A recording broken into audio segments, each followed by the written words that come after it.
அல்லேலூயா. கர்த்தரும் இரட்சகருமாக இயேசு கிறிஸ்து நாமத்துக்கு மகிமை உண்டாகட்டும். அன்பானவர்களே, நாம் செய்திக்கு ஆதாரமே ஒரு வசனத்தை வாசிக்கலாம். என்னோடு கூட சேர்ந்து திருப்பிக் கொள்ளுங்கள். எல்லாரும் எழுந்து நின்று, நம்ம கொஞ்சம் பேர் தான் இருக்கிறதுனால நம்ம ஒரு வசனத்தை மட்டும் எழுந்து நின்று வாசிக்கலாம். பேதுரு எழுதின 2ஆம் நிருபம் 3ஆம் அதிகாரம் 18ஆம் வசனம், நீதிமொழிகள் 1ஆம் அதிகாரம் 1 - 4 வசனம் கூட நான் வாசிக்கிறேன். என்னோட கூட சேர்ந்து நீங்கள் விசுவாசத்தோடு காத்திருங்கள். முதலாவது 2 பேதுருவின் புஸ்தகம் 3ஆம் அதிகாரம் 18ஆவது வசனமும், நீதிமொழிகள் 1ஆம் அதிகாரம் 1 - 4 வசனம் கூட நான் சேர்ந்து வாசிக்கிறேன். கவனமாய் கேட்டுக்கொண்டு வாருங்கள். நம்முடைய கர்த்தரும் இரட்சகருமாகிய இயேசு கிறிஸ்துவின் கிருபையிலும் அவரை அறிகிற அறிவிலும் வளருங்கள். அவருக்கு இப்பொழுதும் என்றென்றைக்கும் மகிமை உண்டாவதாக. ஆமென். தொடர்ந்து நீதிமொழிகள் 1ஆம் அதிகாரம் 1 - 4 வரை.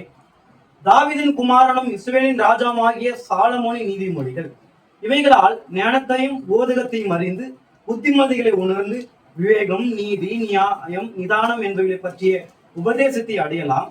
இவைகள் பேதைகளுக்கு வினாவையும் வாலிபருக்கு அறிவையும் விவேகத்தையும் கொடுக்கும். அது தொடர்ந்து நான் ஆங்கிலத்திலும் சேர்ந்து வாசிக்கிறேன். 2 Peter chapter 3 verse 18. But grow in grace and in the knowledge of our Lord and Savior Jesus Christ. To him be glory both now and forever. Amen. அப்படியே தொடர்ந்து Proverbs 1:1-2 verse 14. The Proverbs of Solomon, the son of David, the king of Israel, to know wisdom and instruction, to pursue the words of understanding, to receive the instruction of wisdom, justice and judgment and equity, to give subtlety to the simple, to the young man knowledge and discretion. வாசித்த வேத வாக்கியங்களோடு கூட தாமே கர்த்தர் தம்முடைய ஆசீர்வாதங்களும் கிருபையிலும் அளவில்லாமல் கூட்டுவாராக. வாசித்த அடியனையும் வாசிக்கும் பொழுது கேட்ட சத்தங்களை கேட்ட ஒவ்வொருத்தரும் தேவன் ஆஸ்வதிக்க வல்லவராக இருக்கிறார். நம் செய்திக்காக ஒரு சிறிய ஜெபத்தை நான் எடுக்கிறேன். எல்லாரும் விசுவாசத்தோடு கண்களை மூடிக்கொள்ளுங்கள். என அதிகமாக நேசிக்கிற நல்ல தகப்பனே, இந்த அருமையான சாயங்கால வேளைக்காய் நன்றி. எடுத்துக்கொண்ட அந்த பொருளுக்காய் உங்களுக்கு ஸ்தோத்திரம். என்னோட கூட கர்த்தாவே, என்னுடைய தனிப்பட்ட நேரத்தில் பகிர்ந்து கொண்ட அந்த வாக்கியங்களுக்காக எனக்கு நான் நன்றி சொல்ல கடமைப்பட்டிருக்கிறேன். அதே வார்த்தையில கர்த்தாவே, எந்த ஒரு ராங் இன்டர்பிரேஷன் இல்லாதது கர்த்தாவே, வேத வாக்கியங்களை வேதத்தோடும் ஆண்டவரே உள்ளதை உள்ளதென்றும் இல்லதை இல்லதென்று போதிக்க அடியனுக்கு தெளிந்த ஞானத்தை இந்த வேளையில் எனக்கு அருளுங்க ஆண்டவரே. அது மாத்திரமல்ல, கேட்கிற ஒவ்வொருத்தரும் கர்த்தாவே பசுத்தாவினை நிரப்பி ஆண்டவரே ஆண்டவர் வாசித்த வசந்தபடியாக உம்மை பற்றி அறிகிற அறிவில் வளர தேவனை எங்களுக்கு நீர் உதவி செய்யும் கர்த்தாவே. அப்பா, பேதுரு சொல்கிறார், இருதயத்திலும் ஆண்டவரை செவியில் விருத்த சேதனம் இல்லாவிடில் அது பசுத்தாவினுக்கு எதிர்த்து நிற்கிற ஒரு செயல் ஆகிவிடும் என்று ஆண்டவரே பேதுரு குறிப்பிடுகிறார். அதே போல கர்த்தாவின் கேட்கிற ஒவ்வொருத்தரும் இருதயத்தையும் ஆண்டவரே கண்களை செவிகளை எல்லாத்தையும் விருத்த சேதனம் செய்யுங்க. அப்பொழுது கர்த்தாவே, நாங்கள் பசுத்தாவினுக்கு கீழ்ப்படுகிற ஒரு தன்மை நாங்கள் பெற்றுக்கொள்வோம். அந்த பொருளை ஆசிரியர் கர்த்தாவே, அப்படியே வாய் உச்சரிங்களை கர்த்தாவே, ஒவ்வொரு பொருளை ஆசிரியத்து நீர் என்னோடு பகிர்ந்து கொள்ளுங்க. அந்த கொடுக்கப்பட்ட நேரத்தோடு கூடிக்கு அழிந்து தெளிந்த ஞானத்தை அழியுங்க கர்த்தாவே. ஆண்டவரே சூத்திரம், எந்த ஒரு ஆண்டவரே ராங் இன்டர்பிரேஷன் வராதபடி பாதுகாத்துக் கொள்ளுங்க. ஆயினும் ஏதாவது சிறிய தவறுகள் இருக்குமாயான கர்த்தாவே, வரும் நாட்களில் அடியனுக்கு அதை திருத்திக் கொள்ள உதவி செய்யுங்க. அதை கர்த்தா சபை மத்தியில் அறிக்கை செய்து ஆண்டவர் அடுத்த காரியத்தை நான் கடந்து செல்ல எனக்கு பலன் அழியுங்க. கர்த்தரும் இரட்சகருமாகிய இயேசு கிறிஸ்து நாமத்தில் கேட்கிறதுனால தகப்பனே, நாம் உட்காரலாம். அல்லேலூயா. இன்னுமாய் கர்த்தருடைய பரிசுத்த நாமத்துக்கு மகிமை உண்டாகட்டும். அன்பானவர்களே, price B to Jesus Christ. நம் கடநாட்டில் நான் சொன்னது போல இன்னைக்கு ஒரு வேத பாடத்தை கொண்டு நான் எடுக்கலான்னு சொல்லி நான் பிளான் பண்ணியிருக்கேன். எனக்கு கொடுக்கப்படுகிற தருணத்துல நான் அதை உண்மையும் உத்தமமாய் செய்து நம் சகோதரர் எனக்கு கொடுக்கிற நேரத்தில் அந்த தருணத்தை நான் சரியாய் பயன்படுத்திக் கொள்ள நான் விரும்புகிறேன். இந்த தருணத்தை எனக்கு அளித்த அந்த சபையாருக்கும் அந்த சபை நடத்துனருக்கும் என்னுடைய மனமார்ந்த நன்றிகள். தேவன் ஆஸ்வதிக்கட்டும். என்னுடைய செய்தியின் தலைப்பு ரபுனி. எல்லாரும் எனக்கு கவனிங்க. எனக்கு அதிகமா பேசி பழக்கம் இல்லாத நபர் நான். நீங்க பார்த்தீங்கன்னா தான் என்னோட அடுத்த ஸ்டெப்புக்கு என்னால் போக முடியும். என்னுடைய செய்தியின் தலைப்பு ரபுனி, சாப்டர் 2. கடந்த நாட்கள் சாப்டர் 1 பார்த்தோம். இன்று 2வது பகுதி ரபுனி சாப்டர் 2. இது ஒரு வேத பாடங்களை கொண்டுதான் இருக்கிறது. நான் தெளிவாய் உச்சரிக்கிறேன். இது சில காரியங்கள் பேசும் பொழுது திருவிசை குறிப்பிட்டாரா குறிப்பிடலையா என்று அந்த காரியம் இல்லாவிடில், இல்லையென்றால் வேதத்தில் தெளிவாக எழுதப்பட்டிருக்கிறதா அப்படின்ற பொருள் கூட அது கடந்து செல்லாது. ஏனென்றால் இது ஒரு வேத பாடம். இது எதன் அடிப்படையில் அமைக்கப்பட்டிருக்கிறால், இது ஒரு போதகத்தின் அடிப்படையில் அமைக்கப்பட்டிருக்கிறது. உங்களுக்கு புரியுதுங்களா? இப்பதான் நான் வசனத்தை படிச்சோம். இதுல பேதுரு சொல்கிறார், கர்த்தராகிய இயேசு கிறிஸ்துவினுடைய கிருபையிலும் அவரை அறிகிற அறிவில வளருங்கள் என்று அவர் குறிப்பிடுகிறார். அவரை அறிகிற அறிவில எப்படி வளர முடியும்? தானா நமக்கு கிடைச்சிருமானா? கிடையாது. அதுக்கான நம்ம முயற்சியை நம்ம எடுக்கணும். ஒரு நபரை நீங்க நேசிக்கிறீங்க என்றால் அவரை பத்தி அறிகிறதுக்கான ஒரு செயல்பாடுகள் இருப்பீங்க. அவருக்கு என்ன பிடிக்கும், என்ன பிடிக்காது, எப்படி பண்ணணும், என்ன ட்ரெஸ் பண்ணணும்னு சொல்லி இந்த மாதிரி செயல்படலாம் யங் மேன் யங் லேடிஸ்க்காக விருப்பப்படுவாங்க. அதே போலதான் அந்த மகத்தான யங் மேனுக்கு இந்த யங் லேடிஸ் விருப்பப்படும்படியாக மகத்தான பீட்டர் சொல்லுகிறார். அது மாத்திரமல்ல, இது அவர் யாரை பற்றி அறிகிற அறிவில் வளர சொல்கிறார் என்றால் இயேசு கிறிஸ்து பற்றி அறிவில் வளர சொல்கிறார். அதை தொடர்ந்து நம்ம நீதிமொழியில் படிச்சோம். தாவீதின் குமாரன் அவர் யார் என்றால் அவர் கர்த்தராகிய இயேசு கிறிஸ்துவா இருக்கிறார். அது மாத்திரமல்ல, இஸ்ரவேலின் மகத்தான ராஜாவும் அவராகவே இருக்கிறார். அல்லேலூயா. நம்ம கொஞ்ச நாள் முன்னாடி சீரிஸ் பார்த்து கொண்டே வந்தோம். அது மாத்திரமல்ல, சாலமோனின் நீதிமொழிகள் என்று குறிப்பிடப்பட்டிருக்கிறது. ஒரே ஒரு சாலமோன், கிரேட் சாலமோன், அவர் தான் ஜீசஸ் கிரைஸ்டா இருக்கிறார். சோ அவரை பற்றிதான மொழிகளை நீங்கள் அறியும் பொழுது இவைகளால் ஞானத்தையும் போதகத்தையும் நீங்கள் அறிந்து அப்படின்னு சொல்லி எழுதப்பட்டிருக்கிறது. போதகம் என்றால் அதாவது தெளிவாய் உச்சரிக்கப்படுகிற வார்த்தைகள். ஒரு போதகம் என்றால் ஒரு செய்தி எடுத்துக்கொண்டு அது எப்ப உருவாச்சு, எப்படி உருவாச்சு, எங்க எழுதப்பட்டிருக்கிறது, எப்படி எழுதப்பட்டிருக்கிறது என்று அழகா அப்படி ஆணித்தரமாய் கற்றுக் கொடுப்பதுதான் போதகத்துக்குரிய தன்மைகள். நேற்று என்னுடைய ஒரு நபர் பகிர்ந்து கொண்டார். சொல்ல போனா மேய்ப்பருக்கே போதகருடைய காரியங்கள் கற்றுக் கொடுக்க வேண்டிய காரியங்கள் போதகத்தில் இருக்கிறது என்று அவருக்கு எனக்கு கற்றுக் கொடுத்தார். உங்களுக்கு புரியுதுங்களா? சோ இந்த மாதிரி ஞானத்தை நீங்கள் அறியலாம். யாரால்? அந்த நீதிமொழிகளால், இயேசு கிறிஸ்து பற்றி நீதிமொழிகளால். அது மட்டுமல்ல, இவைகளால் புத்திமதிகளை நீங்கள் உணர்ந்து விவேகம் என்றால் அதாவது ஒரு விஷயத்தை நம்ம செய்யறதுக்கு முன்னாடி நன்கு நிதானிப்பது. அந்த விஷயம் நம்ம செஞ்சா பாசிட்டிவா போய் முடியுமா இல்ல நெகட்டிவா முடியுமான்னு சொல்லி முன்னாடியே யோசித்து திட்டமிடுகிற செயல் தான் விவேகம் என்று பொருள். இது எதனால வரும்னா அந்த நீதிமொழிகள் கேட்டனால்தான் வருமா. சொல்லப்போனா கர்த்தராகிய இயேசு கிறிஸ்துவினுடைய மொழிகள் அவருடைய வார்த்தைகளை கேட்கும் பொழுதுதான் இப்படிப்பட்ட விவேகத்தை நீங்கள் அடைய முடியும். இல்லை என்னால் ராங் தாட்ஸ்க்கும் நெகட்டிவான பிரச்சனை போய் மாட்டிக்கிட்டு அடுவரை நான் மாட்டிக்கிட்டேன்னு தான் நீங்க சொல்லிட்டு இருக்கீங்க, தவிர பாசிட்டிவான திங்ஸ் அங்க நடக்கிறது கிடையாது. அது மாற்றமில்லை, இதனால் நீதி நியாயம் அதாவது சரியான வழிமுறை நீங்கள் அறிந்து கொள்ளலாம். நிதான மென்மையை பற்றி உபதேசத்தை அடையலாம். அழகா வசனம் எழுதப்பட்டிருக்கிறது. உபதேசம் வேற, போதகம் வேற. உபதேசம் என்றால் ஒரு நல்ல நெறிகளை அப்படியே ஒரு ஷார்ட்டா சொல்றதுதான் உபதேசம். உங்களுக்கு புரியுதுங்களா? லைன்ல இருக்கிறவங்களுக்கு ரொம்ப கவனமா வேகமா என்னோட கூட டிராவல் பண்ணிட்டே வாங்க. உபதேசம் என்றால் ஒரு மனிதனுடைய நல் நெறிகளை போதிப்பதுதான் உபதேசம். அதே மட்டுமல்ல, எது செய்யக்கூடாது என்று போதிப்பதும் உபதேசத்துக்குள்ளாக அடங்கும். சோ இந்த நீதிமொழிகள் விவேகம், நீதி, நியாய, நிதானம் என்பதை பற்றி தான் உபதேசத்தை நீங்க அடையலாம். இதெல்லாம் வாழ்க்கைக்குரிய காரியங்கள். யாரை பற்றி? அந்த மகத்தான நீதிமொழிகளை பற்றி, சாலமோனின் நீதிகள். அது மட்டுமல்ல, இவைகள் பேதைகளுக்கு வினாவையும், பேதைகள் என்றால் புத்தி இல்லாதவர்கள் என்று பொருள். யார்? நம்ம தான் அந்த புத்தி இல்லாதவர்கள். ஏனென்றால் இந்த உலகத்தில் எப்படி நடக்கணும், விவேகமா இல்லாதபடி நம்ம தான் இருக்கிறோம், நீதி செய்யாம நம்ம தான் இருக்கிறோம், ஞானமா இல்லாம நம்ம தான் இருக்கிறோம். சோ இதெல்லாம் போக்கணும் அப்படின்னா கர்த்தராகிய இயேசு கிறிஸ்துவின் மொழிகளை அறியும் பொழுது நமக்கு விவேகம், ஞானம் அதெல்லாம் வந்துடும். சொல்லப்போனா பேதமையானது நம்ம விட்டு விலகிடும். அது மாத்திரமல்ல, வாலிபலுக்கு அறிவையும் விவேகத்தையும் கொடுக்குமா. ஒரு வாலிபன் தன் உலகத்தை ஜெயிக்கணும், தன்னுடைய ஃபேமிலியான காரியத்தை கண்டுகொள்ளணும், இல்ல தன்னுடைய பர்சனல் லைஃப்ல அவன் ஜெயிக்கணும், அந்த உலகத்தை ஜெயிக்கணும் அப்படின்னா அதாவது அவனுடைய வாலிப பிரயாணத்தில் அந்த சிருஷ்டிகரை நினைத்தால் மட்டுமே அந்த சிருஷ்டிகர் மகத்தான சாலமோனா இருக்கிறார். அந்த சாலமோனுடைய மொழிகளை அறிந்தால் மட்டுமே அந்த வாலிபத்தை அவனால் ஜெயிக்க முடியும் என்று வேற வழியே கிடையாது. அதனால வசனத்தை காத்துக் கொள்வதுதான் ஜெயிக்கிறார்கள். இந்த பேதைக்கு இன்னொரு அர்த்தம் இருக்கிறது. இளம் பெண்களை பேதைகள் என்று குறிப்பிடுவார்கள். நம்ம வாலிபருக்கு பார்த்தோம் ஆங்கிலத்தில் யங் மேன், அதாவது ஆண்களுக்கு யங் மென்ஸ், வாலிபருக்கு எழுதப்பட்டிருக்கிறது. பேதைகள் என்றால் யங் லேடிஸ். யங் லேடிஸ்க்கும் அந்த நீதிமொழிகள் அவருக்கு ஞானத்தை அளிக்கும். இந்த வேத பாடம் எடுக்க திட்டமிட்ட நேரத்திலிருந்து என்னுடைய ஃபுல் ஃபோக்கஸ் யார் அப்படின்னா young mans and young ladies and fresher for என் டைம் மெசேஜஸ். புதிதாய் செய்திக்கு வந்தவர்களும் யங் லேடிஸ், வாலிபர்களும் வாலிப பெண்களும் தான் என்னுடைய ஃபோக்கஸா இருக்கிறாங்க. இந்த செய்தியெல்லாம் அவங்களை அறியும் பொழுது இன்னுமாய் கூடுதலான ஞானத்தை பெற்றுக்கொண்டு, தெரிந்தவர்களுக்கு கூடுதல் ஞானத்தையும் தெரியாதவர்களுக்கு தெரிஞ்சு கொண்டு வேதத்தை படிக்க, அந்த வேதத்தை ஆராய, செய்தி படிக்க அவளுக்கு நல்ல ஞானத்தை அது அளிக்கும்.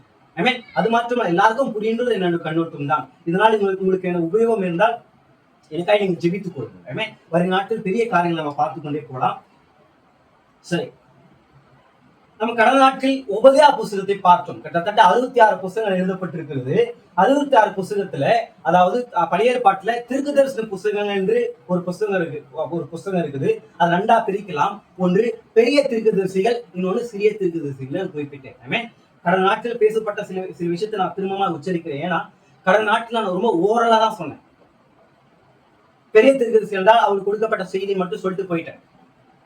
நான் திரும்ப உச்சரிக்கிறேன். வேத பாட்டு நான் உங்களோட பகிர்ந்து கொள்ளும் போது சில காரியத்தை அப்ராக்சிமேட்டா தான் நான் சொல்ல போறேன். ஏனென்றால் ஏதோ ஒரு செய்தியில அது குறிப்பா சொல்றதுக்கு அதுக்கு ஏதுவா கொண்டு போடும். இப்ப நான் டைரக்டா குறிப்பா சொல்லிட்டேன்னா உங்களுக்கு புரியாம கூட போயிடலாம். அது மட்டும் இல்ல, கடந்த நாட்கள் ஒரு சின்ன தவறு நான் பண்ணிட்டேன். ரொம்ப வேகமா போறதுனால கிபின்னு சொல்றதுதான் சில நேரத்துல கீமோன்னு குறிப்பிட்டுட்டேன். தயவாக மன்னிச்சுக் கொள்ளுங்கள். கடந்த நாட்டுல வரும் நாட்டில் அது இல்லாமல் தேவன் பாதுகாத்துக் உதவி செய்வதாக. நான் சொன்னேன் கிபி 2 இயேசு கிறிஸ்துவின் காலம் எடுக்கப்பட்டதுன்னு நான் சொன்னேன். அது கிபி 2 கிடையாது, கிமு 2 தான். கிபி நான் மாத்தி சொல்லிட்டேன், என்னை மன்னித்துக் கொள்ளுங்க. சரி, அந்த உபயா புஸ்தகத்துல ஒரு சிறிய தீர்க்கதரிசி புஸ்தகமா, சிறிய தீர்க்கதரிசிகள் அவர் ஒன் ஆஃப் த தீர்க்கதரிசி. சொல்ல போனா 17 தீர்க்கதரிசிகள், அதுல 5 பேர் பெரிய தீர்க்கதரிசிகள், மிச்சம் 12 பேர் சிறிய தீர்க்கதரிசிகள். இந்த பெரியவங்க சிறியவங்க எப்படி நிதானிப்பாங்க அப்படின்னா, அவங்க வயசுல ரொம்ப பெரியவங்க, ரொம்ப ரொம்ப நாள் ஊழியம் செஞ்சாங்க அப்படின்னா கணக்கு கிடையாது. அவங்களுடைய செய்தி எவ்வளவு நாள் டிராவல் ஆச்சோ அதுதான் அவங்களுடைய பெரிய தீர்க்கதரிசிகள், சிறிய தீர்க்கதரிசிகள் சொல்லுவாங்க. ஆனா நான் கடந்த நாட்களே நான் இப்படி உச்சரிக்கல. நான் எப்படி உச்சரித்தேன்னா, அவங்க செய்த ஊழியத்தை தான் நான் குறிப்பிட்டேன். எவ்வளவு நாள் ஊழியம் செஞ்சாங்க அதை வச்சுதான் அவங்க பெரிய தீர்க்கதரிசிகளா நான் குறிப்பிட்டேன். அது தவறு கிடையாது. அது ஒரு பேசிக் அண்டர்ஸ்டாண்டிங். இப்பதான் நான் டீப் குள்ள போறேன். எப்படின்னா, ஒரு பெரிய தீர்க்கதரிசிகள் அவருடைய தீர்க்கதரிசனம் இந்த காலம் வரைக்கும் நிறைவேறி கொண்டிருக்கிறது. அவங்க உரைக்கப்பட்ட தீர்க்கதரிசனம் எத்தனை வருடங்கள் எடுக்கிறதோ அதை வைத்துதான் அவங்க பெரிய தீர்க்கதரிசிகளா சிறிய தீர்க்கதரிசிகள் குறிப்பிடுவாங்க. இன்னும் சொல்ல போனா இதுவும் ஒரு ஷார்ட் ஆன்சர் தான், மெயின் ஆன்சர் கிடையாது. தீர்க்கதரிசிகள் அவருடைய குறிப்பிட்ட அவங்க சொன்னப்பட்ட தீர்க்கதரிசனங்கள் அவங்க காலத்திலே முடிஞ்சிருக்கும், இல்லைன்னா கொஞ்ச நாள் கழிச்சு முடிஞ்சிருக்கும். ஆனாதான் கடந்த நாட்டில் உபதேச புஸ்தகத்தை பற்றி பார்த்தோம். அவருடைய தீர்க்கதரிசனமானது கிபி 70 முடிஞ்சிச்சு. லிட்டரலா முடிஞ்சிச்சு. புரியுதுங்களா? அதே போலதான் இன்றும் ஒரு தீர்க்கதரிசி புஸ்தகத்தை நம்ம பார்க்க போறோம். கடந்த நாட்டில் 66ல ஒரு புஸ்தகத்தை முடிச்சோம். இன்னைக்கு இன்னொரு புஸ்தகத்தை, 2வது புஸ்தகத்தை நம்ம முடிக்க போறோம். அதுதான் ஓசியாவின் புஸ்தகமா. தீர்க்கதரிசிகள் மொத்தம் 12 பேர். அதுல முதலாவது புஸ்தகம் இந்த ஓசியான் புஸ்தகம். திரும்ப குறிப்பிடுகிறேன். அதாவது நீங்க கடந்த நாட்கள் பார்த்த மாதிரி நீங்க பைபிள் எடுத்து பாத்தீங்கன்னா ஃபர்ஸ்ட் ஏசாயா, எசேக்கியா, தானியேல், புலம்பல், அப்புறம் அப்படி இப்படி இருக்கும். இந்த 5 புஸ்தகங்கள் இடம் பெற்றிருக்கும். இவர்கள்லாம் பெரிய தீர்க்கதரிசிகள். அதுக்கு அடுத்த புஸ்தகமே ஓசியான் புஸ்தகம் தான் இடம் பெற்றிருக்கும். 12 தீர்க்கதரிசிகள். முதலாவது தீர்க்கதரிசி புஸ்தகம் இந்த ஓசியான புஸ்தகம். ஆனா கால வரிசைப்படி இவர் முதலாவது கிடையாது. இவருக்கு முதலாவது, அதுக்கு முன்னாடி வந்தவர் ஆமோஸ்.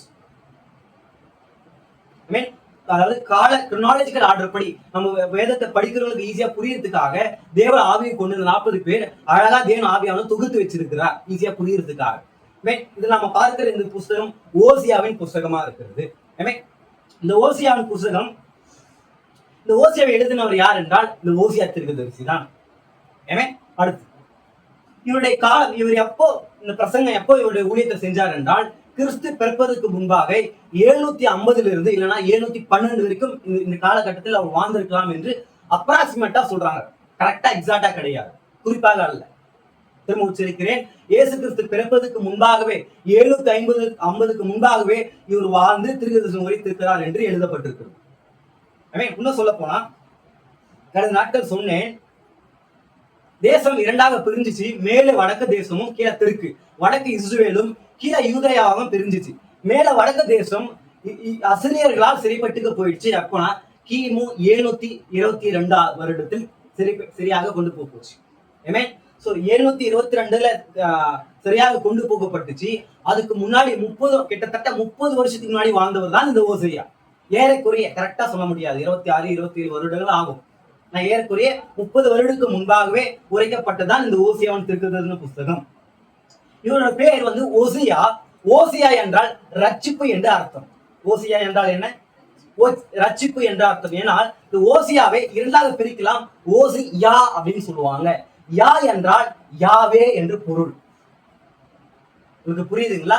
யாவே என்றால் YAWH, யாவே. அது உச்சரிக்க முடியாது. அதாவது நம்ம தமிழ்ல எப்படி கர்த்தர்னு சொல்றோமோ எபிரேயத்துல எகுவான்னு சொல்லுவாங்க, இல்லைன்னா யாவே யான்னு சொல்லுவாங்க. உங்களுக்கு புரியுதுங்களா? சோ யா என்றால் கர்த்தர் என்று பொருள், எபிரேயத்தில் எகுவா என்று பொருள், யாவே அப்படின்னு கூட சொல்லலாம்.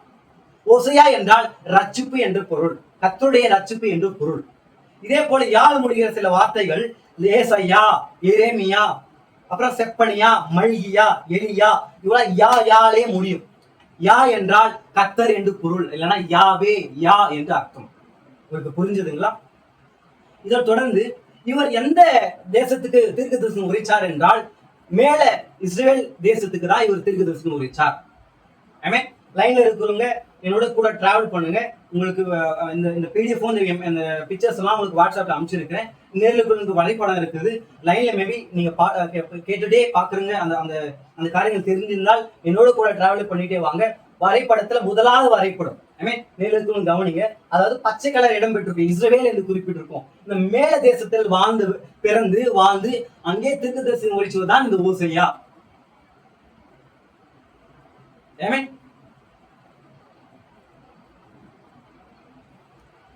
சரி, எல்லா தீர்க்கதரிசிகளும் அவருடைய செய்திகள் தான் தீர்க்க தரிசனமாக இருக்கும். திரும்ப தெளிவா உச்சரிக்கிறேன். இப்போ ஒரு தீர்க்கதரிசனம் உரைக்கிறார், ஒரு செய்தியை கொடுக்கிறார். அவர் தான் அந்த காலத்தில் பாஸ்டர்னு எடுத்துக்கோங்க. அவர் அந்த மெசேஜை கொடுக்கிறாருன்னா அவருடைய மெசேஜ் மட்டும்தான் அந்த காலத்துக்குடைய பிரசன்ட் செய்தியா இருக்கும். ஆனா சில பேருடைய தீர்க்கதரிசிகள் தான் அவர் வாழ்க்கையே செய்தியாக அமைஞ்சிச்சு. வெளிப்படுத்தல் சொல்லுகிறது, இயேசு கிறிஸ்து பற்றிய சாட்சி அது தீர்க்கதரிசன ஆவிகளா இருக்குதுன்னு சொல்லுது. உங்களுக்கு புரியுதுங்களா? சோ ஒவ்வொரு தீர்க்கதரிசனம் உரைப்பாங்க. அந்த செய்தி கேட்டா நீங்க தேவனத்தில் சென்றுடலாம், அவ்வளவுதான். அவங்க பீரியட் முடிஞ்சு அவங்க இறந்துருவாங்க. ஆனா இந்த ஓசியா மட்டும் சில பேரு அவங்க தீர்க்கதரிசனம் உரைச்சது மட்டும் கிடையாது, அவங்க வாழ்க்கையவே செய்தி அமைஞ்சிச்சு. அதனால்தான் செய்தியும் செய்தியாளனும் ஒன்றே. திரும்ப உச்சரிக்கிறேன், செய்தியும் செய்தியாளனும் ஒன்றே.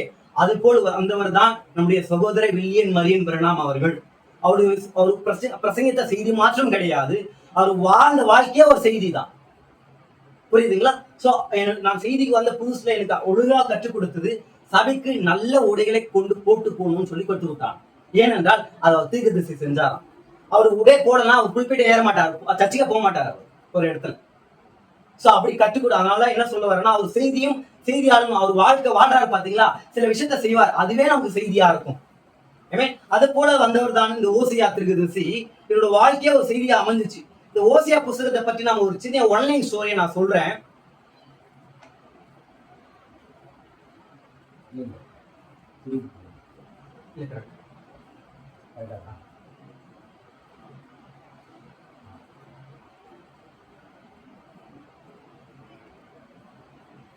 மன்னிக்கவும். இந்த ஓசையை பத்தி ஒன்லைன் ஸ்டோரி, இந்த ஓசையோட புக்கை பத்தி ஒன்லைன் ஸ்டோரி சொல்றேன். ஒரு வாலிபன் இருக்கிறார், அவருக்கு திருமணம் ஆகல. சரிங்களா? அவர்தான் அந்த காலத்துக்குரிய ஒரு பிரசன்ட் செய்தி வச்சு, அதாவது அந்த காலத்துல பெறப்பட்ட செய்தியை வச்சுக்கிட்டு வாழ்ந்து கொண்டு ஒரு உத்தம வாலிபனா வாழ்ந்து கொண்டிருக்கிறார். தனக்கு கொடுக்கப்பட்ட செய்தியிலையும் விசுவாசத்துல அழகா வாழ்ந்து கொண்டிருக்கிறார். அவர் கிட்டத்தட்ட திருமணமாகிற வயது. இப்ப அவருடைய எண்ணங்கள் என்னவா இருக்கும்? எனக்கு எப்ப திருமணம் ஆகும், எனக்கு திருமணம் பண்ணிக்கிற பெண் எவ்வாறு இருப்பா, எப்படி செய்தி பெற்றிருப்பா, செய்தியில ஒழுங்கா இருப்பாளா, சர்ச்சுக்கு போறாளா, பிரேயர் பண்ணுவாரான்னு சொல்லி ஏக்கத்தோடு அவர் இருக்கிறார், ஒரு மனிதன். அந்த காலத்துல இன்னும் சொல்ல போனா அந்த நபர் அந்த காலத்துக்கு ஒரு தீர்க்கதரிசியாகவே இருக்கிறார். இப்ப அந்த தீர்க்கதரிசி இவ்வளவு பேர் நல்ல வாலிபன், இந்த நல்ல குட் மனிதன், இவரை பார்த்து நிறைய விசுவாசி என்ன பண்ணிருப்பாங்க, என் பொண்ணை இவன் இந்த பையனுக்கு கொடுக்கலாம், இந்த வாலிபனுக்கு கொடுக்கலாம், அப்ப என்னோட பொண்ணு வாழ்க்கை சரியா அமைக்கப்படும் அப்படின்னு சொல்லி நிறைய பேர் பிளான் போட்டிருப்பாங்க. நிறைய பேர் வந்து இந்த வாலிபனத்துல கேட்கிறாங்க. ஆனா தேவ ஆவியானவர் சொல்றார், இந்த பெண்ணுங்களா உனக்கு கிடையாது, இல்ல இந்த பெண்ணை சூஸ் பண்ணாத, இந்த பெண்ணை சூஸ் பண்ணாதான்னு சொல்லி அந்த வாலிபன் சொல்றார். நான் ஆன்லைன் சொல்லி சொல்றேன். இந்த வாலிபனுக்கு ரொம்ப ஏக்கமா இருக்குது. தேவன் யாரை காட்டினாலும் வேணாம்னு சொல்றாரு, அப்ப எப்ப எனக்கு திருமணம் ஆக்க போறாரு அப்படின்னு ரொம்ப ஏக்கத்தோட வெயிட் பண்ணுகிறார். இவர் யோசிக்கிறார், தேவன் எனக்கு வந்து நல்ல பெண்ணை கொடுக்கிறார் போல, இன்னும் நல்ல செய்தி பெற்றுக்கொண்டு செய்திப்படி வாழ்ந்து கொண்டு அந்த கால தீர்க்கதரிசியை ஏற்றுக்கொண்டு உத்தமாய் தன் பெற்றோர் கீழ்படித்து கொண்டு வாழ்ந்து கொண்டிருக்கிற எந்த ஒரு புருஷனால் கரைப்படாதவனும் ஏறெடுத்து கூட பார்க்காதவனும் ஒரு பெண்ணை எனக்காக தேவன் நியமித்து கொண்டிருப்பார் அப்படின்னு சொல்லி ஏக்கத்தோட உட்காந்துக்கிறான் ஒரு வாலிபன். அந்த வாலிபன் கிட்ட வந்து தேவன் சொல்றார், கொஞ்சம் ஏஞ்சிக்கோ அப்படின்னு சொல்றா. அந்த பையன் ஏஞ்சிக்கிறான். கொஞ்சம் தூரம் நடந்து போயிட்டே இருக்கிறான். நடந்து போகும்போது ரெட் லைட் ஏரியான்னு ஒரு ஏரியா, நம்ம எல்லா பட்டணத்திலும் ரெட் லைட் ஏரியான்னு சொல்லுவாங்க, அதாவது விபச்சாரம் நடக்கிற ஏரியாக்கள். அந்த ஏரியாவுக்கு தேவன் இந்த வாலிபனை நடத்தி கொண்டு போறார். போயினே இருக்கும்போது சரி இவர் நினைச்சுக்கிறார் யாருக்கோ செய்தி சொல்லதான் அனுப்புறாரு போல அப்படின்னு சொல்லி போயினே இருக்கிறார். ஒரு ஃபேமஸான ஒரு வீடு, அந்த ஊர்ல அந்த பட்டணத்திலே ரொம்ப ஃபேமஸா விபச்சாரம் பண்ற ஒரு ஊரு அந்த பட்டணம். அந்த பட்டணத்துல நல்ல குடும்பம், அந்த குடும்பமே விபச்சாரம் குடும்பம். அதுல ஒரு பெண் இருக்கிறா. அவகிட்ட போக சொல்றார் தேவன். இந்த வாலிபன் போய் அந்த பக்கத்துல நின்னுக்கிறார், அந்த பெண் பக்கத்துல நின்னுக்கிறார். அந்த பெண் ஒரு வேலை பார்த்து, இதெல்லாம் கற்பனை கதைகள் தான், ஆன்லைன் ஸ்டோரிக்காக நான் கற்பனையா சொல்றேன். அந்த பெண்ணை இந்த கல்யாணமாவது இந்த மகனை இவரை பார்த்திருக்கலாம். இவர்தான் தீர்க்கதரிசியாச்சே, இவர் நல்ல வாலிபனாச்சே, நல்ல செய்தி பெற்றவராச்சே, இவர் ஏன் இங்க வந்திருக்கிறான்னு சொல்லி அந்த பெண் யோசிச்சிருக்கும். இந்த பையனை இவர் என்ன யோசிச்சிருப்பார், இவர் யாருக்கோ செய்தி சொல்லதான் தேவன் அனுப்பப்பட்டிருப்பார் அப்படின்னு சொல்லி இவர் வெயிட் பண்ணி இருக்கிறவருடைய காதுல தேவன் பேசுறார், இந்த பெண்ணா தான் நீ திருமணம் செஞ்சுக்க போறான்னு சொல்லிட்டார். அந்த பெண் ஒரு விபச்சாரி, இன்னும் சொல்ல போனா ரொம்ப ஃபேமஸான விபச்சாரி அவர்.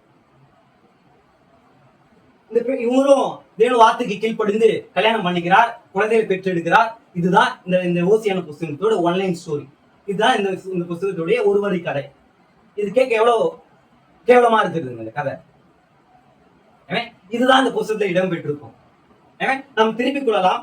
ஓசியான் புஸ்தகம் 1ஆம் அதிகாரம், அதாவது தானியேலுக்கு அடுத்தபடியாக எழுதப்பட்டிருக்கும். நான் ரொம்ப வேகமா போறேன், கவனிச்சுட்டே வாங்க.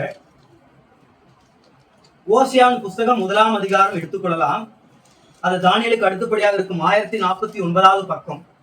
1ஆம் வசனத்தை வாசிக்கலாம். யூதா தேசத்து ராஜாக்களாகிய இல்ல கவனிங்க, மன்னிக்கும், நானே படிச்சுட்டு போறேன். ஏன்னா எனக்கு ரொம்ப சீக்கிரம் முடிக்கணும்னா நானே படிச்சாதான் உண்டு. நீங்க லைன் அந்த வரைபடத்தை மட்டும் பார்த்துட்டே வாங்க. லைன்ல இருக்கிறதுக்கு முதலாவது வரைபடம் ஓசியா 1ஆம் அதிகாரம் 1ஆம் வசனம். யூதா தேசத்து ராஜாக்களாகிய, யூதா தேசம் எங்க குறிப்பிட்டிருக்கு சொன்னா கவனிங்க. இந்த கீழ்ப்பகுதி தான் யூதா தேசம், மேல் பகுதி இஸ்ரேல் தேசம். இந்த கீழே யூதா தேசத்துல யாரெல்லாம் இருந்தாங்கன்னா, உசியா என்ற ஒரு ராஜாவும், யோதாம் என்ற ராஜாவும், ஆகாஸ் என்ற ராஜாவும், எசிகே என்பவருடைய நாட்களிலும் என்று எழுதப்பட்டிருக்கிறது. யோசியா தீர்க்கதரிசனம் உரைத்த நேரம், அதாவது யூதேய தேசத்தில் யாரோ சில ராஜாக்கள் வாழ்ந்திருக்கிறாங்க, அந்த ராஜாக்கள் யூதேய தேசத்தில் இருக்கிறாங்க. அவர் காலகட்டத்தில் தான் இந்த ஓசியா தீர்க்கதரிசனமானது இடம்பெற்றுச்சு. இவங்கெல்லாம் ஒன்னும் ஆளுல, இவங்க கிட்டத்தட்ட ஒரு 10 வருஷம் 5 வருஷம் ஆழ்ந்திருப்பாங்க. இந்த எல்லா வருஷத்துல சேர்ந்து இவருடைய செய்தியானது இருந்துச்சு.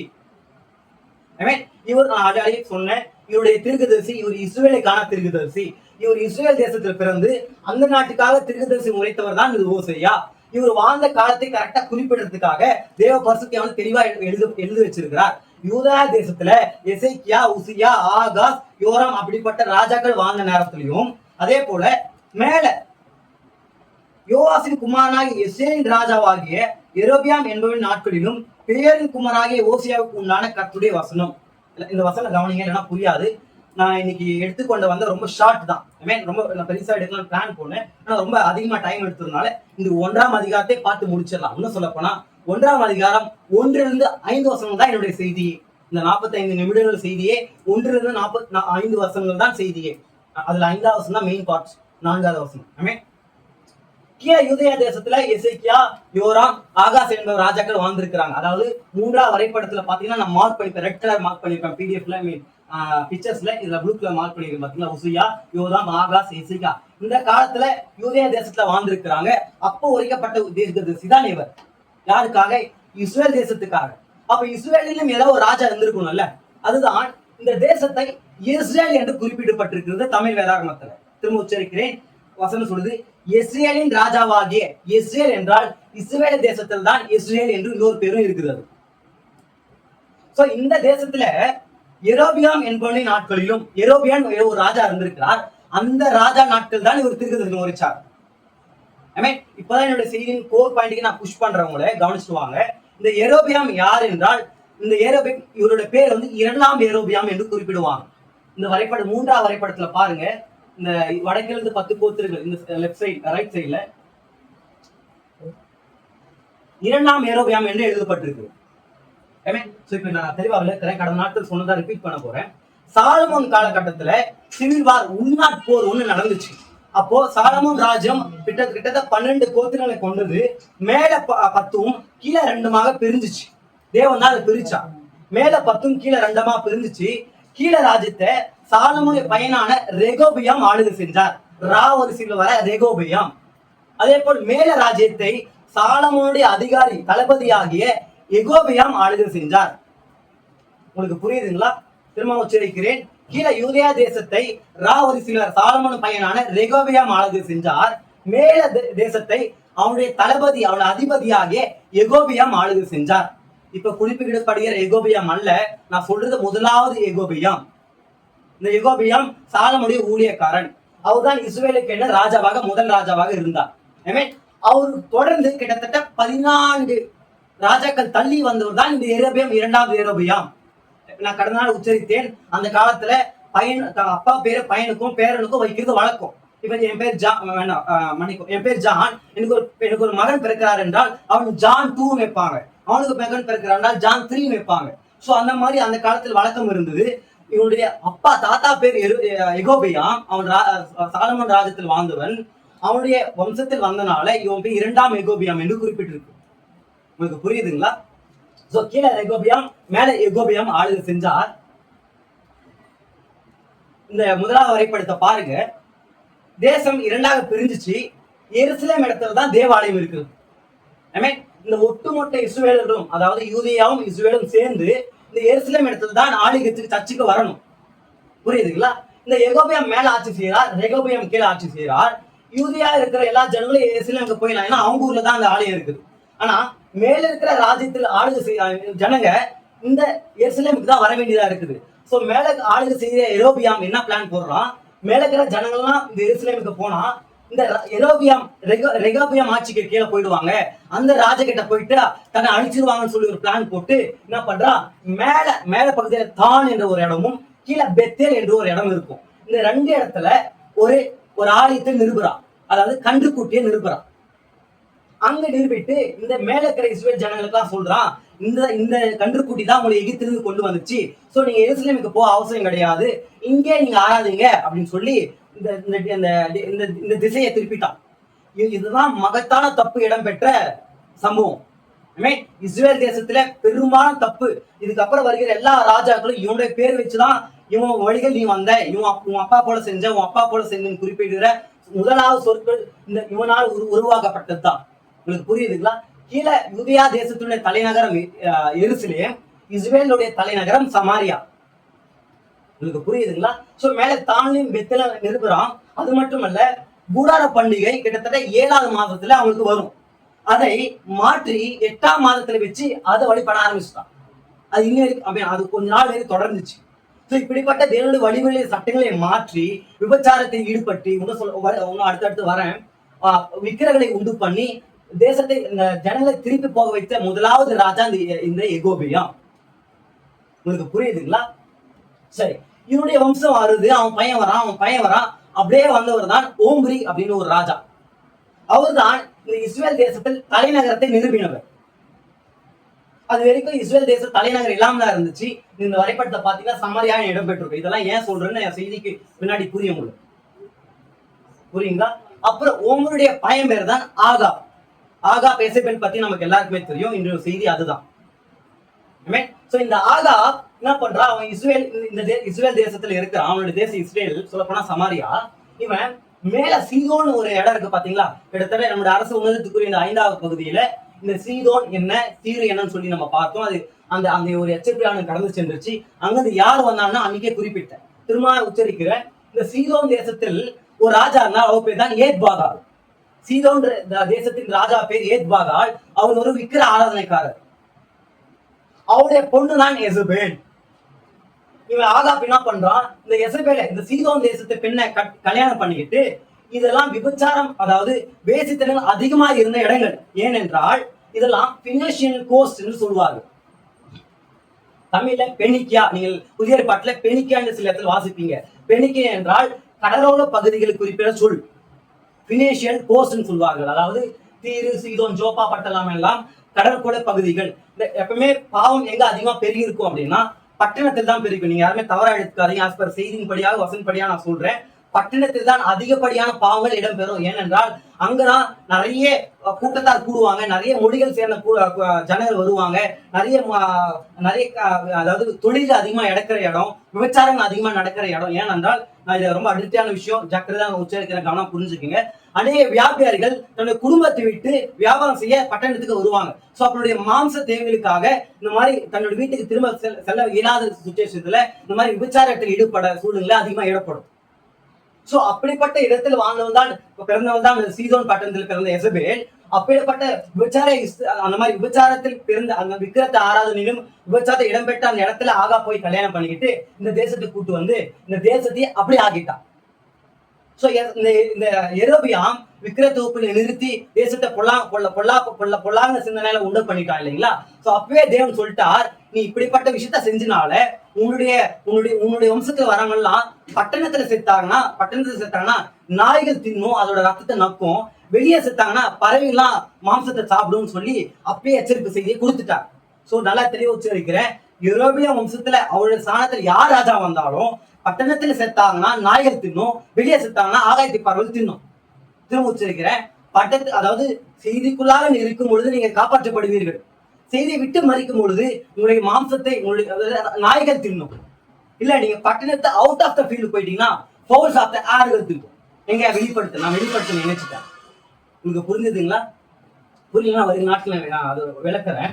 சோ எரேபியாவுக்கு அடுத்து பேய் பறக்கிறான். ஆகாப் வந்தான். ஆகாப் எசபேலை கல்யாணம் பண்ணிக்கிட்டான். ஆகாப் இங்க பாருங்க, இந்த சமாரியா அதுதான் தலைநகரமா இருக்குது. உங்களுக்கு புரியுதுங்களா? சோ ஆகாப் அப்புறம் ஒரு 5 ஜெனரேஷன் தள்ளி வந்த பேர் தான் இந்த எரோபியாம், 2வது எரோபியாம். இந்த காலத்தில் பிரசங்கி வந்தவர் தான் இந்த ஓசையா. இந்த ஓசை என்ன உரிச்சார் அப்படின்னு சொல்லி பார்க்கலாம். 2வது வசனத்தை வாசிக்கிறேன். கர்த்தர் ஓசையை கொண்டு உரைக்க தொடங்கின போது கர்த்தர் ஓசையை நோக்கி, நீ போய் ஒரு சோர ஸ்திரீயும் சோர பிள்ளைகளையும் உன்னிடமாக சேர்த்துக்கொள். நான் சொன்ன பாத்தீங்கன்னா அப்பயே ஒன்லைன் ஸ்டோரி. இந்த வாலிபன், ஏன் நான் வாலிபன் குறிப்பிடுறேன்னா அவனுக்கு திருமணம் ஆகாமல் இருந்திருக்கலாம். திருமணம் ஆகாம இருக்குது அவனுக்கு.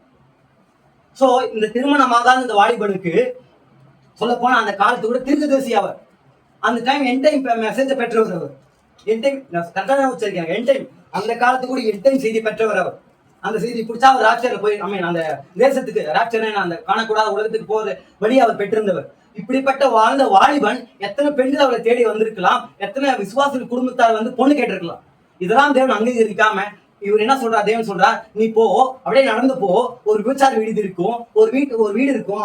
அந்த வீடு பேர் வந்து டிப்ராயின்னு ஒரு வீடு, ஒரு அப்பா இருப்பார், அவருடைய பெண்ணை கல்யாணம் பண்ணிக்கோன்னு சொல்றார். அந்த பெண் நல்ல பெண் கிடையாது. நல்லா செய்தி படிச்சோ, ஜபம் பண்ணியோ, அப்பா அம்மா கீழ் படிந்தோ, சபை காலத்தில் ஒழுங்கா இருந்தோ, எந்த ஆணை ஏறெடுக்க பார்க்க அந்த மாதிரி பெண் இல்லை. விபச்சாரத்தை இடம் பெற்ற ஒரு பெண். எத்தனை பேர் விபச்சாரத்தை இடம் பெற்றிருப்பா. அவளை போய் திருமணம் செஞ்சுட்டு வா அப்படின்னு சொல்லி செய்தி அனுப்புறார். அந்த காலத்துல நம்ம வாழ்ந்தா இந்த செய்தி ஏத்திருக்கவே மாட்டோம். நம்ம அந்த பாஸ்டரை அக்செப்ட் பண்ணிக்கவே மாட்டோம். புரியுதுங்களா? அந்த வாய்ப்பு நான் அக்செப்ட் பண்ணிருக்க மாட்டோம். அவன் சொல்லியிருப்பான், இதெல்லாம் தேவன் எனக்கு கொடுத்ததுக்க, தேவன் வார்த்தையின்படி தாங்க செஞ்சுட்டு இருக்கிறேன் அப்படின்னு சொன்னா கூட அங்க இருக்கிற விசுவாசிகளை யாரும் அக்செப்ட் பண்ணிருக்க மாட்டாங்க. எப்படி தேவன் வார்த்தை நீ மீறிதான் செஞ்சிருப்பேன்னு சொல்லியிருக்கலாம். சோ இவன் போய் திருமணம் செஞ்சுட்டு வந்துட்டு எல்லா விசுவாசிகளும் அந்த ஊர்ல இஸ்ரேல் ஜனங்கள் எல்லாம் பாக்குறாங்க. என்னப்பா இவ்வளவு செய்தி படிச்ச, இத்தனை மெசேஜ் படிச்ச, அந்த காலத்தை திருக்குதே நீ இப்படி செய்யலாமா, எவ்வளவு கேவலமான ஒரு காலத்தை செஞ்ச அப்படின்னு அவங்க கேட்டிருக்கலாம். அப்ப யோசியா சொல்லியிருக்கலாம், இது போலதான் நீங்க உங்க தேவனுக்கு செஞ்சீங்க அப்படின்னு சொல்லியிருக்கலாம். இது கற்பனை, இது நடந்த காரியத்தை நான் கற்பனையா நினைக்கிறேன். அது பொருள் மாறாது. ஓசியா சொல்றார், நான் செஞ்ச செயல் எவ்வளவு கேவலமா இருக்குது, ஒரு விபச்சாரை போய் நான் கல்யாணம் பண்ணிக்கிட்டேனே, இது போலதான் நீங்க தேவனுக்கு செஞ்சு நிற்கிறீங்க, இது போலதான் நீங்க தேவனுக்கு செஞ்சு நிற்கிறீங்க, அதுக்கு ஒப்பிடாதான் தேவன் இந்த காரியத்தை எனக்கு செய்ய வச்சார்னு சொல்லி ஓசியா தீர்க்கதரிசியானது தன் வாழ்க்கையை செய்தியாக மாற்றுகிறார். சொன்னேன், அவர் செய்தி மட்டும் இல்ல, அவர் வாழ்க்கையே செய்தியா மாறிச்சு. அது மட்டுமல்ல, அந்த பெண்ணுக்கு குழந்தை பிறக்குது. 3வது வசனம், அவள் போய் திப்ராயின் குமாரத்தியாக குமாரியை சேர்த்து கொண்டு, அந்த பெண்ணு பேர் கோமேர், ஓசேனோட மனைவி பேர் கோமேர், சரிங்களா? அவள் கற்பம் தரித்து அவளுக்கு ஒரு குமாரனை பெற்றாள். அவளுக்கு ஒரு பையன் பிறக்குது. 4வது வசனம், அப்பொழுது கர்த்தர் அவனை நோக்கி, இவனுக்கு எஸ்ரேல் என்று பெயரிடு, ஏனெனில் இன்னும் கொஞ்ச காலத்திலே நான் எகுவின் வம்சத்தாரிடத்திலே இஸ்ரேலின் ரத்தப்படி விசாரித்து இஸ்ரேல் வம்சத்தான் ராஜ்யத்தை ஒழிய பண்ணுவேன். இந்த வசனம் தான் என்னுடைய செய்தியின் கோர் பாயிண்ட். எல்லாரும் கவனிங்க. இவனுக்கு ஒரு பயம் இருக்குது. எப்படி? விபச்சாரி மூலியமா ஒரு பயம் இருக்குது. இன்னும் சொல்ல போனா அவன் கல்யாணம் கட்டிக்கிட்டான். இந்த இடத்துக்கு விபச்சாரம் குறிப்பிடக்கூடிய சோரம் போன தான் சொல்லணும். அப்ப அவனுக்கு ஒரு பயம் இருக்குது. அந்த பையனுக்கு தேவனே ஒரு பேர் வைக்க சொல்றார். இஸ்ரேல் என்று பேர் சொல்லுன்னு சொல்றார். அந்த பேர் என்னதுங்க? இஸ்ரேல். இஸ்ரேல் என்றது பெயரே கிடையாது, அது ஒரு பட்டணத்தின் பெயர். திரும்ப உச்சரிக்கிறேன், இஸ்ரேல் என்பது இஸ்ரேல் வடக்கு தேசத்துல இஸ்ரேல் பகுதியில இஸ்ரேல் என்று ஒரு பட்டணம் இருக்குது. அந்த பட்டணத்தை பேரை வைக்க சொல்றார் தேவன். இந்த காலத்தை பொறிச்சு பாத்துங்க. ஏதோ ஒரு பிள்ளை பறக்குது, இந்த மாதிரி ஒரு செய்தியா ஒரு வாலிபன் சோரம் போன கல்யாணம் பண்ணி பிள்ளையை பெற்று எடுக்கிறார். ஏன்பா இந்த மாதிரி பண்ணு நீங்க கேட்கும் போது தேவன் தாங்க எனக்கு கொடுத்துன்னு சொல்லி நம்மளால ஏற்றுக்கொள்ள முடியாது. அப்படிப்பட்ட ஒரு பெண்ணுக்கு ஒரு குழந்தை பிறக்குது. அப்போ ஒரே ஒரு ஊர் பேர் எப்படிங்க? சென்னை, மெட்ராஸ், என்னது வேலூர், ஆம்பூர், அந்த மாதிரி திருநெல்வேலி அப்படின்னு பேர் வச்சா நம்ம அக்செப்ட் பண்ணிக்குமா? அந்த மாதிரி அந்த ஊர்ல எஸ்ரேல் என்ற ஒரு பட்டணம் இருக்குது. அந்த பட்டணத்தை பேர் வைக்க சொல்றா தேவன். ஏன்னா அதுக்கு ஒரு காரணம் இருக்கு. எப்படி இந்த சோரம் போன ஸ்திரியை கல்யாணம் பண்ணிக்க சொல்லி ஒரு காரணம் இருந்துச்சோ, அதே போல இந்த இஸ்ரேல் என்ற பேர் வைக்கிறதுக்கு ஒரு காரணம் இருந்துச்சு. அது என்ன காரணம்னா, ஏனெனில் இன்னும் கொஞ்ச காலத்திலே நான் எகுவின் வம்சத்தாரிடத்தில் இஸ்ரேலின் ரத்தப்படி விசாரித்து, திரும்ப கவனிங்க, வரைபடத்தை பாருங்க. முதலாவது வரைபடம் இந்த சமாரியா மேல மெகிதோ அப்படின்னு எழுதப்பட்டிருக்கும். இதுக்கு மேல பகுதியில் தான் இஸ்ரேல் பட்டணம் இருக்கும். அதாவது வரைபடத்துல இரண்டாவது வரைபடத்தை ஆன்லைன்ல இருக்கிறவங்க பாருங்க, நேரில் இருக்கிறவங்க நான் கை காட்டுறேன். இரண்டாவது வரைபடம் இங்கதான் இஸ்ரேல் பகுதி இருக்குது. புரியுதுங்களா?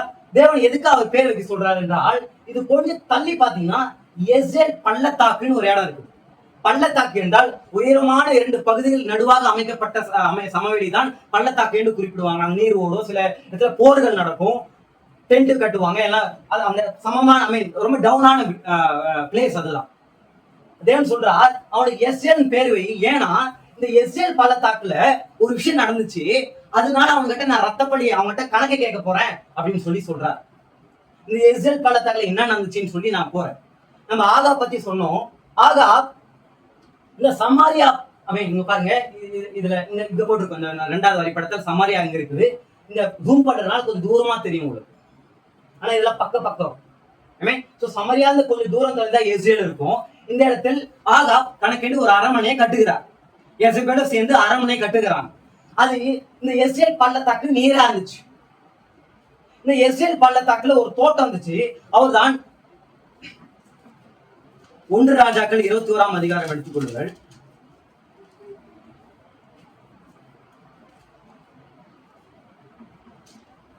சரி, என்னோட கூட அப்படியே டிராவல் பண்ணுங்க, நான் அப்படியே சொல்லிட்டு போறேன். நாபோத் என்ற ஒரு மனிதன், அவருடைய தோட்டம் இந்த இஸ்ரேல் பள்ளத்தாக்கு பக்கத்துல இருந்துச்சு. அதே பக்கத்தில் தான் இந்த சமாரியாவின் ராஜாவாகிய ஆகாப்பும் எசபேலும் கட்டின அரண்மனையும் இருந்துச்சு. இந்த அரண்மனை பக்கத்துல தான் இந்த தோட்டம் இருக்குது. ஆகாப் என்ன பண்றா, அந்த நாபோத்து கிட்ட போயிட்டு, ஓ பிரதர், இந்த தோட்டம் எனக்கு அழகா இருக்குது, நீ என்ன பண்ண எனக்கு கொடுத்துரு, அதை நான் கீரை கொள்ளி ஆக்கிக்கிறேன்னு சொல்றான். அப்படின்னா மூலிகை கீரை வகைகள், மூலிகையான வகைகளை கொண்ட ஒரு தோட்டத்தை நான் உண்டு பண்ணி எனக்குன்னு வச்சுக்கிறேன். அதுக்கு நான் உனக்கு வேற ஒரு தோட்டத்தை தரேன், இல்லைன்னா அதுக்கேற்ற விலைக்கிறீங்க, அதுக்கான காசு வேணா குத்துறேன் அப்படின்னு சொல்லி ஆகாப்பா அந்த நாபத்து கிட்ட கேட்கிறான். அந்த நாபத்து சொல்றான், நான் தரமாட்டேன் அப்படின்னு சொல்றான்.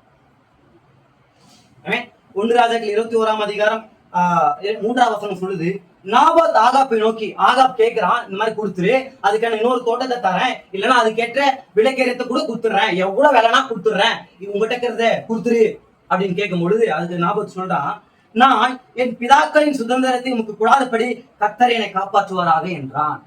எதுங்க பிதாக்கள் சுதந்திரம்? இந்த செய்தி தான் இந்த பிதாக்களும் சுதந்திரம். இந்த ஆகாப், இந்த பொல்லாதவன் பிசாசு ஏதோ ரூபம் கொண்டு வேஷம் மாறி உங்களுக்கு வந்து இந்த செய்தியை கொடுத்துரு, இது விட்டுட்டு வந்துரு, இதுக்காக விட்டுட்டு வந்துரு, எப்படியாவது சகோதர உங்க பேரண்ட்ஸ் மூலியமாவோ, அப்பா அம்மா மூலியமாவோ, சபை மூலியமாவோ, சகோதர மூலியமாவோ, உலகத்தின் மூலியமா எப்படியோ வந்து உங்ககிட்ட கேட்கும் போது நீங்க விசுவாசம் சொல்ல வேண்டியது, என் பிதாக்கள் சுதத்தை நான் விட்டு கொடுக்க மாட்டேன் அப்படின்னு. அதே போல அவன் சொல்றான், இதெல்லாம் என் பிதாக்கள் கொடுத்தது. எப்ப கொடுத்ததா? ஆதி முற்பிதாக்கள் கொடுத்தது. அப்போ அதாவது பேதுரு, யோவான், யாக்கோபு, பவுல்லாம் கொடுத்தது. இது நான் உங்களுக்கு கொடுக்க மாட்டேன். எவ்வளவு நான் கொடுக்குறேன், எவ்வளவு காசு நான் கொடுக்குறேன், வந்துரு, செய்தி விட்டு வந்துரு, வேலைக்கு வந்துரு, அதுக்கு வந்துரு, இவங்க கூட சேர்ந்துடலாம். எப்படின்னா கேட்டாலும் ஒரு உண்மையான விசுவாசி, ஒரு ட்ரூ ராபோத் சொல்லுவான். இந்த மாதிரி சொல்லுவான், என் பிதாக்கள் சுதந்திரத்தை நம்ம கிட்ட கொடுக்க மாட்டேன், தேவன் என்னை காப்பாற்றட்டும் அப்படின்னு சொல்றான். இதை கேட்டோன்னு ஆகாப்புக்கு ரொம்ப கஷ்டமாயிடுச்சு. ரொம்பவே கஷ்டமாயிட்டு போயிட்டு வீட்டுல உட்காந்து 2-3 நாள் சாப்பிடாம பத்துன்னு இருக்கிறான். உடனே அவனோட அன்பான மனைவி எசபேல் வந்து, ஏங்க படுத்துட்டே இருக்கிறீங்க, வாங்க சாப்பிடுங்கன்னு கூடும்போது அவன் சொல்றான், இல்ல எனக்கு வேணாம், எனக்கு பசிக்கல, எனக்கு ரொம்ப கஷ்டமா இருக்குது அப்படின்னு சொல்லும் போது, ஏன் கஷ்டம், என்னாச்சு உங்களுக்கு, நீங்க ராஜா ஆச்சே, உங்களுக்கு இல்லாத ஒண்ணா, நீங்க எது கேட்டாலும் உங்களுக்கு கிடைச்சிருமே அப்படின்னு சொல்லும் போது, இப்ப ஆக மனைவி கிட்ட சொல்றான், இந்த மாதிரி நாபோத் என்ற ஒரு மனுஷன் கிட்ட போனேன், அவன் தோட்டத்தை வச்சிருந்தான், அது அழகா இருந்துச்சு, அதை கீரை வகைகள்லாம் நான் போட்டு சில விஷயத்த எனக்குன்னு வச்சுக்கலாம்னு பார்த்தேன், அவன் படி கேட்டேன், அப்பா அது குத்துறா என்கிட்ட, அதுக்கு பதில் நான் வேற ஒரு தோட்டத்தை தரேன், அது கேட்டு எவ்வளவு காசுனா தரேன்னு கேட்டேன், அவன் தரமாட்டேன், நீ உனக்கு கண்டிப்பா கொடுக்க மாட்டேன் அப்படின்னு சொல்லிட்டான் அப்படின்னு சொல்லி எசபேல் கிட்ட சொல்றான். திரும்ப உச்சரிக்கிறேன், நாபோத் கிட்ட ஆகாப் வந்து கேட்கிறான், நாபோத் இல்லைன்னு சொல்றான். எசபேல் ஆகாப் போய் எசபேல் கிட்ட சொல்றான். அதே போலதான் இந்த காலத்துல இருக்கிற ஆகாப் இந்த செய்தி பெற்ற நாபோத் கிட்ட வந்து உங்ககிட்ட கேட்கும் போது நீங்க தரமாட்டேங்கன்னு சொல்லுவீங்க. ஏனென்றால் நீங்க ட்ரூ நாபோத்தா இருக்கிறீங்க. சோ இந்த ஆகாப் என்ன பண்ணுவான், தன்னுடைய எசபேல் கிட்ட போய் சொல்லுவான், இந்த செய்தியை விட்டு கொடுக்க மாட்டேன்றான். எப்படிங்க? எவ்வளவு வேலை நான் கொடுக்குறேன், முத்திரை போட்டுக்கோ அப்படின்றான். இல்ல எனக்கு வேணான்றான். அதனால என்ன பண்றா எசபேல்? என்ன பண்றா? தான் புருஷனை சந்தோஷப்படுத்துறதுக்காக, சொல்ல போனா தான் பெற்ற ஆகாப்பை மன மகிழ்ச்சி உண்டாக்குவதற்காக இவனே ஆகா போட்டிருந்த மோதிரத்தை வாங்கி, அதாவது மோதிரம் என்றால் அதிகாரம் எடுக்கிற செயல்கள் என்ற அர்த்தம். ஒரு ராஜா ஒரு கட்டளை எடுக்கிறான், முத்திரை போட்டுவாங்க, அதை யாராலும் தடுக்க முடியாது. ராஜா நினைச்சாலும் தடுக்க முடியாது. அந்த மோதிரத்தை வாங்கி ஒரு லெட்டர் தான் எழுதுறா. என்ன எழுதுறா? அந்த நாபோத் விரோதமா பொய்ச்சாட்சி சொல்றபடியா லெட்டர் எழுதுறா. ஒரு கொஞ்சம் பேரை நியமிச்சு, அப்பா இந்த மாதிரி நான் வருவேன், இந்த மாதிரி டிராமா பண்ணி அவன் தேவ தூஷணம் பண்ணிட்டான், தேவ செய்திக்கு விரோதமா பண்ணிட்டான்னு சொல்லி ஒரு சாட்சி சொல்லு, அப்ப எல்லாரும் சாவடிச்சுட்டு அந்த தோட்டத்தை எடுத்துக்கலான்னு பிளானு. இதெல்லாம் நிருபத்தி எழுதி ஆகாப்பின் பேர்ல நிருபத்தை எழுதுறா. எழுதுதோ எசபேல், அதிகாரமோ ஆகாப்புடையது. திரும்ப உச்சரிக்கிறேன், எழுதுறதோ எசபேல், அதிகாரம் ஆகாப்புடையது. அந்த ஆட்டுக்குட்டி ஒளி சுரூபத்தை போல பேசிக் கொண்டிருக்கிறது. அதிகாரம் எல்லாம் இவர்தான் முன்னாடி காட்சி அளித்துக் கொண்டிருக்கிறார். ஆனா பின்பாக இந்த செயல்படுகிற எல்லாமே இந்த கால எசபேல் ஆகிய ரோம். யாருக்கு? அந்த செய்தியை கொடுக்க மாட்டேன்னு சொன்னாங்க பாத்தீங்களா, அவங்களுக்கு. இப்பயே புரிஞ்சிருக்கும் எந்த காலத்துல நடப்பேற போகுதுன்னு. இப்படி லெட்டரை எழுதிட்டு பொய் சாட்சிலாம் சொல்லிட்டு அந்த நாபத்தை கல்லு இருந்து சாவடிச்சிட்டாங்க. எங்க சாவடிச்சாங்கன்னா அந்த நாபோத் அங்க அவனுடைய தோட்டத்திலேயே சாவடிச்சிட்டாங்க. இதெல்லாம் தேவனுக்கு தெரியாம இருக்காது.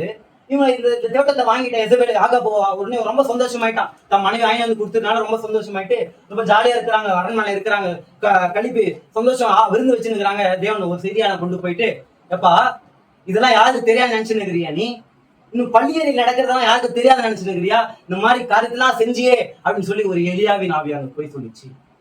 இன்றும் அதே எலியாவின் ஆவி போய் சொல்லிச்சு. புரியுதுங்களா? சோ அப்ப போய் ஆகாப் சொல்லிட்டாவோ, கண்டுபிடிச்சிட்டியா? அந்த எலியா சொல்றா, அந்த திருக்கதி சொல்றா, எப்படி நீ நாபோத்துல தோட்டத்தை வாங்கிட்டு அவனை அங்கேயே சாவடிச்சோம், அந்த ரத்தத்தை அங்கேயே சிந்தனையும், அதே போல உங்களுடைய வம்சத்துல பிறக்கிற எல்லாருமே, தப்பின எல்லாருமே அதே இடத்துலதான் உனக்கு சாவும் வரும், அதே இடத்துல தான் ஒரு ரத்தம் நக்கும்னு சொல்லி திருக்கு தரிசனமாக உரைக்கப்பட்டுச்சு. அது இன்னை வரைக்கும் தொடரும். நான் சொல்லி அதான் முடிக்க போறேன். ஒரே லைன் சொல்லி முடிச்சிருவேன். எங்க நடக்குது இதெல்லாம்? எஸ்ரேலின் பள்ளத்தாக்குல நடக்குது. நியர் த எஸ்ரேல், அதாவது அரண்மனை தோட்ட பக்கத்துல நடக்குது. எஸ்ரேலின் பள்ளத்தாக்கு. புரியுதுங்களா? சோ ஆகாப் இப்படிப்பட்ட ஒரு செயலை செஞ்சதோ எசபேல் தான். ஆனா அதிகாரம் இவனு தானே, இவன் தானே காட்சி அளிக்கிறான். சோ அவனுக்கு தானே அழிவு வழி வரப்போகுது. அதனால திரும்ப சொன்னார், உனக்கு எப்படி குராசின் அழிவு வந்துச்சோ அதே போல லாஸ் ஏஞ்சல்ஸ் அழிவு வரும்னு சொன்னார்.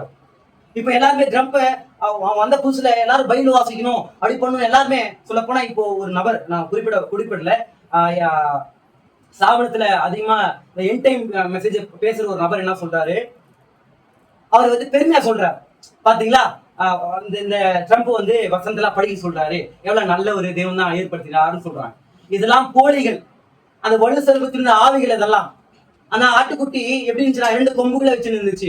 அது வலு சர்வ போல பேசிருந்துச்சான். அதோட தன்மையில இதுக்கு கொட்டுருச்சு. ஆனா யாருக்கும் தெரியல. ஆனா உண்மையான நாபோத் கண்டுபிடிச்சிருவாங்க. ட்ரூ எலியாவின் ஆவியை பெற்றவர்கள் கண்டுபிடிச்சிருவாங்க அந்த ஆகாப்பினுடைய அந்த செயல்பாடுகள். சோ இந்த எஸ்ரேல் பள்ளத்தாக்குல இந்த ரத்தம் சிந்தப்பட்டுச்சு. அதுக்கப்புறம் ஆகாப் ஒரு ஒரு யுத்தத்துல செத்துடுறார். நான் எக்ஸ்பிளைன் பண்ணல, எனக்கு இதுக்கே டைம் ஆயிடுச்சு. நான் ஷார்ட்டா சொல்லிட்டு போயிடுறேன். ஆகாப் ஒரு யுத்தத்துல செத்துறார். இப்ப மிஞ்சி இருக்கிறதோ அவங்க பிள்ளைகளும் அவனோட மனைவி மட்டும் தான். உங்களுக்கு புரியுதுங்களா? இது எந்த காலத்துல நடந்துச்சுன்னா எலியாவின் காலத்துல நடந்துச்சு. எலியா தான் அவர்கிட்ட போய் இந்த மாதிரி நாபத்து தெரியாம தொழில் கொலை பண்ணல, அதேவன் எனக்கு சொன்னார், இதே போலதான் உன்னுடைய ரத்தத்தையும் நாய்கள் நக்கும், ஒரு குடும்பத்தில் எல்லாருமே நாய்கள் நக்கும்னு சொல்லி சொன்னார். சோ ஆகாப் இப்ப செத்துறார். ஒரு ஒரு ஒரு சுச்சுவேஷனால ஒரு போர்ல அவர் இறந்துறார். இதுக்கப்புறம் மிஞ்சி இருக்கிறது ஆகாப்புடைய 70 குமாரர்களும் அவருடைய மனைவி மட்டும்தான். இப்போ எலியாவின் ஆளு கடந்து எலிசாவின் காலம் வருகிறது. எலிசாவின் காலத்துல தேவன் சொல்றார், ஒருத்தனை கூப்பிட்டு தேவன் ஒரு வார்த்தை வந்துச்சு, அவனுக்குள்ள செய்தி வந்துச்சு. தேவன் பேசிட்டார். எலியா ஒரு மனுஷனை, ஒரு வாலிபனை கூப்பிட்டு, ஒரு செய்தி சொல்றேன், அது போய் ஒருத்தர் கிட்ட போய் சொல்லணும்னு சொல்லி சொல்றார். என்ன செய்தினா, நீ வேகமா ஓடு, இந்த இஸ்ரேல் தேசத்துல ஒரு சேனாதிபதி இருப்பார், அவர் பேர் யெகூ. நான் கடந்த நாட்டுல ஒரு காரியத்தை சொல்ல மன்னிப்புக்கு ஒரு மறந்துட்டேன். நம்முடைய அரசு உணர்த்துக்குரிய என்று 5வது பகுதியில சில நேரத்துல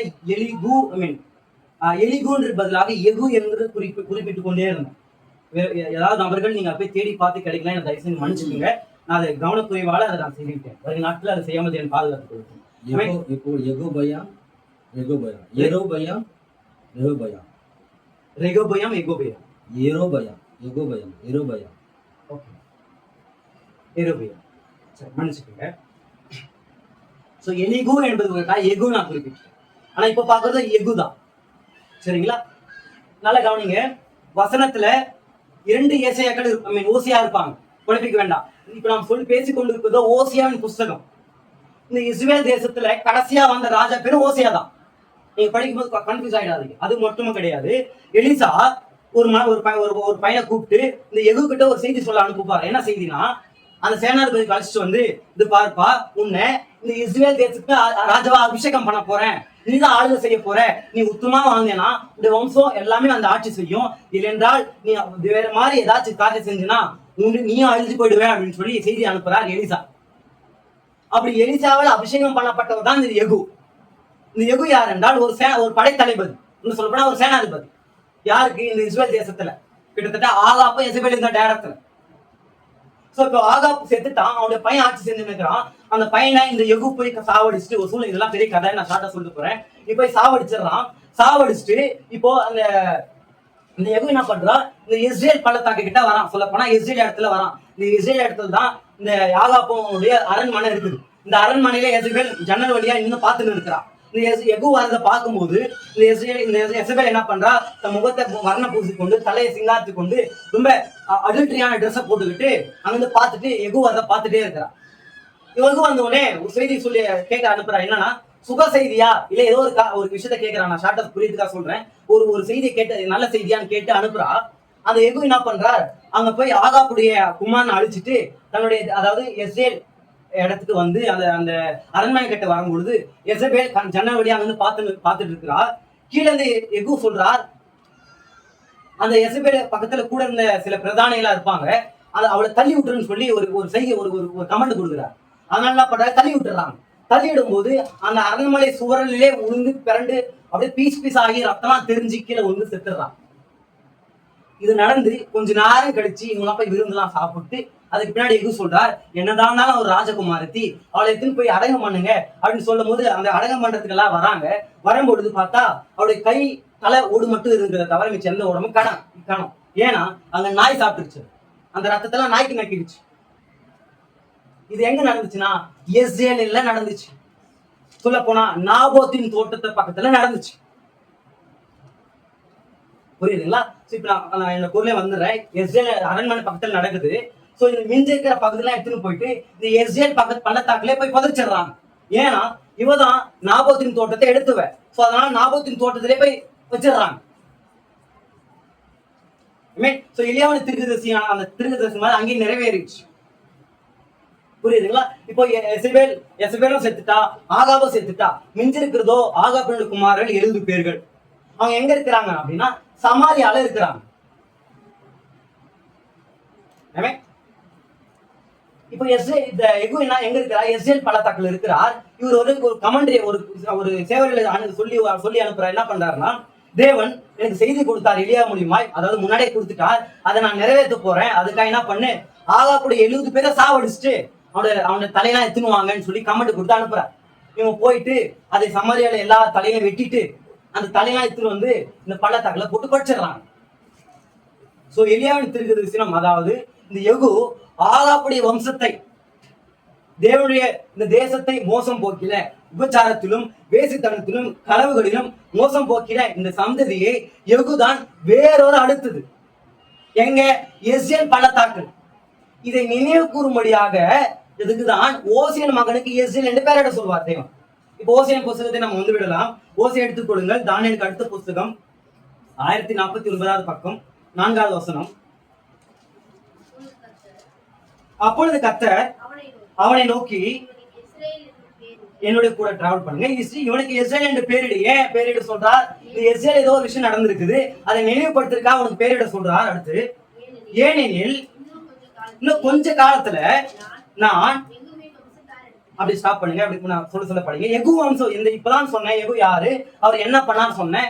அவருடைய இப்போ எகு அவனை எல்லாருமே சாவடிச்சுட்டு இஸ்ரேலுக்கு ராஜாவா ஆயிட்டார். அவன் பையன் வந்துட்டே இருக்கிறான். கிட்டத்தட்ட 5 ராஜாக்கள் தள்ளி சொல்ல போனா 1 2 3 4 5 ராஜாக்கள் தள்ளி வந்தவர் தான் 2வது யெரொபெயாம். அவரு காலத்தில் வாழ்ந்தவன் தான் இந்த ஓசையா.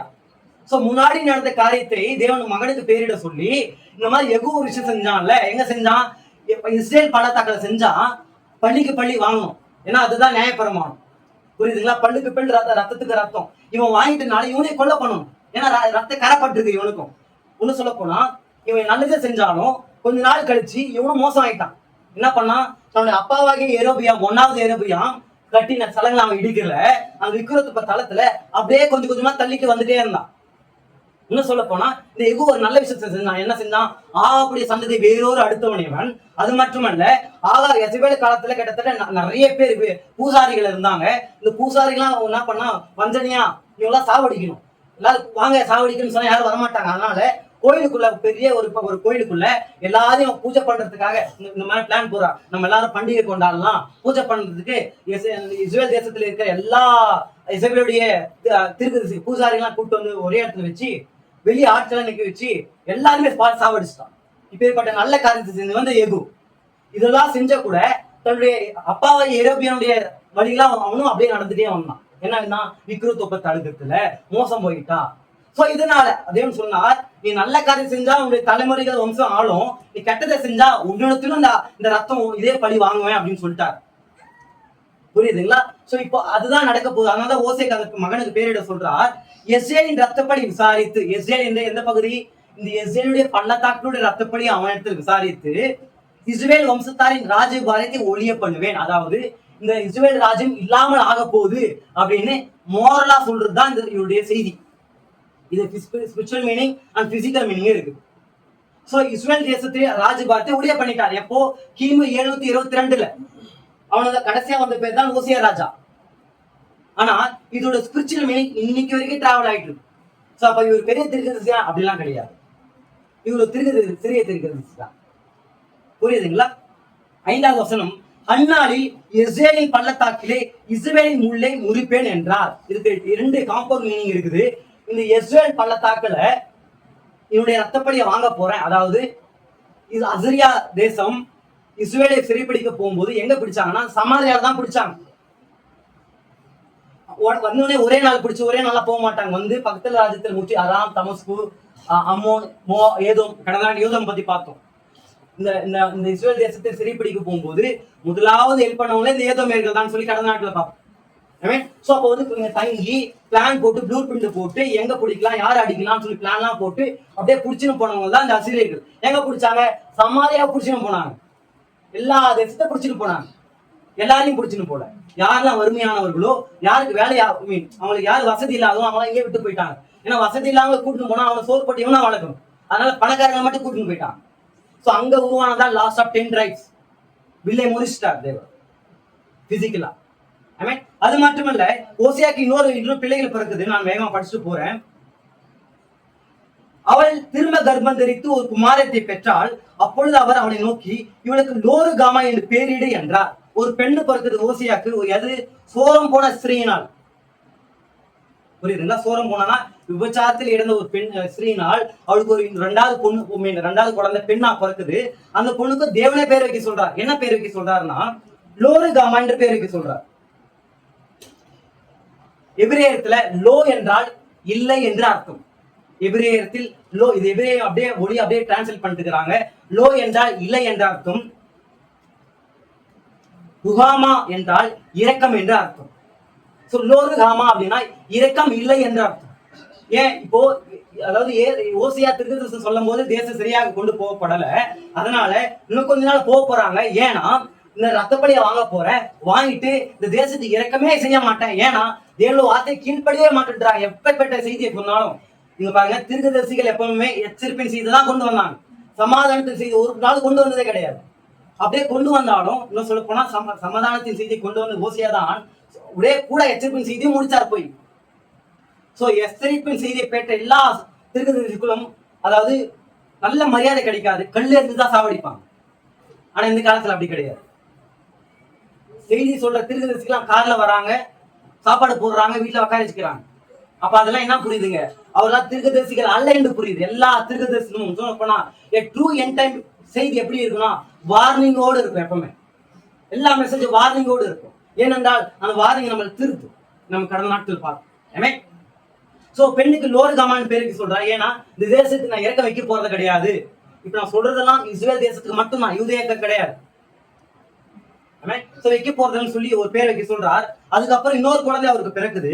அவர் லோருகாமை முளை மறைக்க பண்ணின பிற்பாடு கர்ப்பந்தரித்து ஒரு குமாரனை பெற்றார்.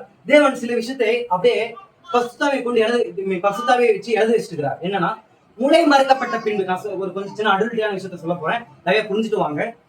இதெல்லாம் எழுத தேவையே கிடையாது. முளை மறைக்கப்பட்ட பின்பு, அதாவது நான் ரொம்ப ஷார்ட்டா சொல்லிடுறேன், பால் குடிக்கிற அந்த நிலையை தாண்டி புட்டு சாப்பிடுற நிலை, மார்பல் தானே காம்புகள் இருக்கும், அது விட்டுட்டு அதுக்கப்புறம் நடந்த சம்பவத்தை குறிப்பிட்டிருக்கிறார். எங்கெங்க ஈசாக்கு யாக்கூபு இந்த மாதிரி நிறைய இடத்துல குறிப்பிட்டிருக்கிறார். ஏன் அப்படின்னா நம்ம இன்னும் அந்த காம்புல பால் பருகி கொண்டு இல்லை, நம்ம ஃப்ரெஷ்ஷான ஆகாரம் சாப்பிடுற ஸ்டேஜ்னு அர்த்தம். ஏன் தேவன் எழுதுனார், இன்னும் பால் கொடுக்கிற ஸ்டேஜ் கிடையாது, அவன் கனமான ஆகாரத்தை புசிக்கிற நேரம் வந்து விட்டான் என்று குறிப்பிட்டதுக்காக தான் தேவன் அந்த காரியத்தை எழுதி வச்சார். இன்னும் சொல்ல போனா ஈசாக்கு அதாவது அந்த அந்த முளை மறைக்கப்பட்ட பின்புலாம் எழுதப்பட்டிருக்கும். புரியுதுங்களா? சோ நம்ம வாழ்கிற சபை காலத்துல நம் பாலை பருகி கொண்டில்ல, மலமான ஆகத்தை சாப்பிடுற அளவு ஸ்டேஜ் வளர்ந்துருக்கும். அதனால அது 5ஆம் மணி வேலையாட்டா இருக்கும், 11ஆம் மணி வேலையாட்டு. உங்களுக்கு புரியுதுங்களா? சோ இவனுக்கு இன்னொரு பிள்ளையை பிறக்குது. முளை மறைக்கப்பட்ட பின்பு கர்ப்பம் தரித்து ஒரு குமாரனை பெற்றால் அவளுக்கு இவனுக்கு லோகம்மி என்று பேரிடு. லோகம்மி அப்படின்னு என்று பேரிட சொல்றார், தேவனே சொல்றார். நான் சொன்னேன், இவருடைய செய்தி மட்டும் செய்தி கிடையாது, வாழ்க்கையே செய்தி தான். அவன் மனைவி ஒரு செய்தி, அவன் பிள்ளைகள் ஒரு செய்தி. லோகம்மி அப்படி என்றால், நான் சொன்ன லோ என்றால் இல்லை என்ற அர்த்தம், அம்மி என்றால் ஜனங்களை என்ற அர்த்தம். அதுக்கான பொருள், இவங்க என் ஜனம் இதுக்கப்புறம் கிடையாதுங்க அப்படின்றது குறிப்பிட்டதுக்காக தன் பிள்ளைக்கு இந்த மாதிரி பேரிட சொல்றா தேவன். ஆயினும் கொஞ்ச நாள் கழிச்சு அவளுமே நான் இறக்கமா இருக்க போறேன் அப்படின்னு கூட செய்தி வந்துச்சு. சோ இப்படியாக செய்தி வந்துதான் இந்த ஓசியான் 1ஆம் அதிகாரம். கிட்டத்தட்ட நம்ம 5 வருஷத்துக்கு மட்டும் கோரா பார்த்தோம்னா அதிகமா எடுக்கல. கிட்டத்தட்ட 14 அதிகாரங்கள். இதை எடுத்தா எனக்கு ரொம்ப நேரத்தை எடுத்து போயிடும். இதோட மாறல் மட்டும் டக்குன்னு சொல்லிட்டு போயிடுறேன். சோ 1ஆம் அதிகாரம் ஓசியனுடைய வாழ்க்கையை பத்தி பேசும். அவருக்கு பெற்ற பிள்ளைகள், அதோட பேர் என்ன, எதுக்காக அவரோட பேரை வைக்க சொல்றார். அதுக்கப்புறம் அவருடைய மனைவி அவரோட விபச்சார புத்தி எப்பயும் போவார். இவன் என்ன பண்றவா, 3 பிள்ளையை பெற்றாலும் கவனமா புரியுங்க, இவருடைய மார்க்கெட் போனாலும் இவன் என்ன பண்ணுவா, திரும்ப தன் இடத்துக்கே போயிடுவா. எங்க அந்த விபச்சார விடுதிக்கே போயிட்டு விபச்சாரத்தில் ஈடுபட்டுருவா. என்ன பண்ணுவானா, உங்களெல்லாம் பார்த்து ரொம்ப நாளாச்சு, ரொம்ப நேசமா இருக்கிறீங்களே அப்படின்னு சொல்லி அந்த விபச்சாரத்தில் இடம் பெற்றிருப்பான். இவருக்கு ரொம்ப கவலையாயிடும். தேவன் என்ன சொல்லுவார், அவளை விட்டுரு, அவளை விபச்சாரம் பண்ணா விவாகரத்தை பண்ணிட்டு வந்துரு அப்படிலாம் சொல்லல செய்தி. நீ என்ன பண்ண, மறுபடியும் போயிட்டு அவளை காசு கொடுத்து வாங்கிட்டு வந்துரு அப்படின்னு சொல்றாங்க. ஃபர்ஸ்ட் பண்ணதே ரொம்ப கொடூரமான விஷயம், இப்ப பண்ணது இன்னும் கொடூரம்.